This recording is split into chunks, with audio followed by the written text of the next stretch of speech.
कलावा जानते हैं मौली, इसका प्रभाव क्या लिखा है?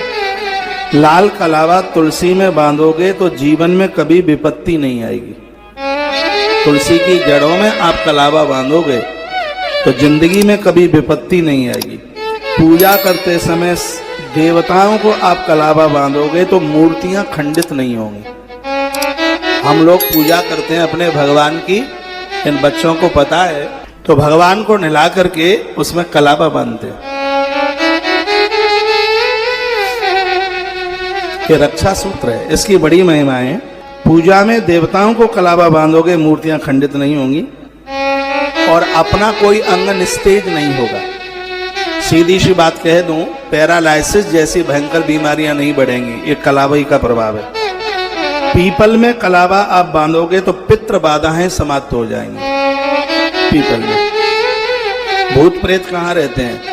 यदि आपके घर के आसपास कोई पीपल है तो उसकी पूजा किए बिना मत चूकना, क्योंकि जिस पीपल की पूजा नहीं होती उस पर भूत प्रेत रहते हैं और जिस पीपल की पूजा होती है उस पर सभी देवता रहते हैं, उस पर सभी देवताओं का वास है। ऐसा पद्म पुराण में अस्वस्थ महिमा में वर्णन किया गया। इसलिए घर के आसपास जो पीपल कहते हैं बाउंड्री के अंदर पीपल न लगाओ। क्यों न लगाओ? यदि उस पीपल की आपने पूजा नहीं की तो उसके ऊपर भूत प्रेत आकर के अपना अड्डा जमा लेंगे। यदि आप उस वृक्ष की पूजा कर सकें तो बाउंड्री के अंदर बड़ा शुभ है वो, क्या उस पर देवताओं का वास हो जाएगा। लेकिन ये देख लो कि पूजा कर पाओगे कि नहीं। यदि उस पीपल देव की पूजा हो जाती है तो संपूर्ण देवता उस पर रहते हैं। यदि पीपल की पूजा नहीं हुई तो उसके ऊपर भूत प्रेतों का वास होता है। ऐसा ग्रंथों में वर्णन है, ऐसा लिखा है। तो सावन के महीने में एक रविवार को छोड़ करके तो पीपल की पिंडी से आप कलावा बांधिएगा, इससे पितृ बाधाएं समाप्त हो जाएंगी और घर में बरकत होगी।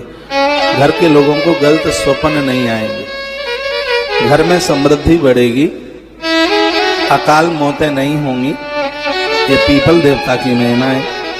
समी के वृक्ष पर यदि कलावा बांधा जाए तो राहु और केतु की दशा समाप्त हो जाती है, परेशान नहीं करती। समी का पेड़,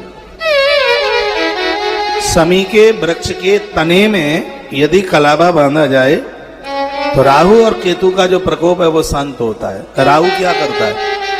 राहु धन का नाश करता है और केतु क्या करता है? केतु एक्सीडेंट करा देता है, दुर्घटना, यहां तक प्राण ले लेता है केतु। तो कितनी सुंदर बात कही गई है। आप समी के पेड़ के तने पर आप कलावा बांधेंगे तो एक तो धन का नाश नहीं होगा और एक एक्सीडेंट नहीं होंगे, दुर्घटनाएं नहीं घटेंगी। बोलो कैसी बात रही है? ये सीधे से समाधान है और इस सावन के महीने में बड़े प्रभावी होते हैं। बहुत लोग चलते चलते गिर जाते हैं, खड़े खड़े गिर जाते हैं, बाजू टूट गई, पांव में फ्रैक्चर हो गया।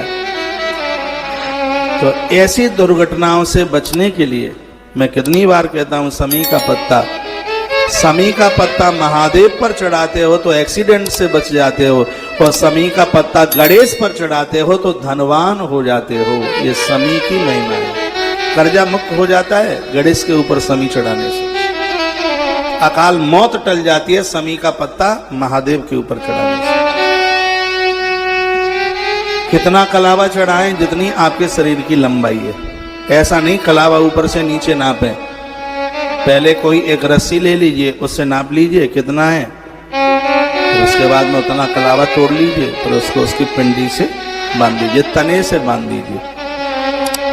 तो समी के वृक्ष पर यदि कलावा आप बांधेंगे तो राहु प्रसन्न होगा, धन का नाश नहीं होगा, और केतु प्रसन्न होगा तो एक्सीडेंट नहीं होंगे, दुर्घटनाएं नहीं घटेंगी। अब अगली बात मैं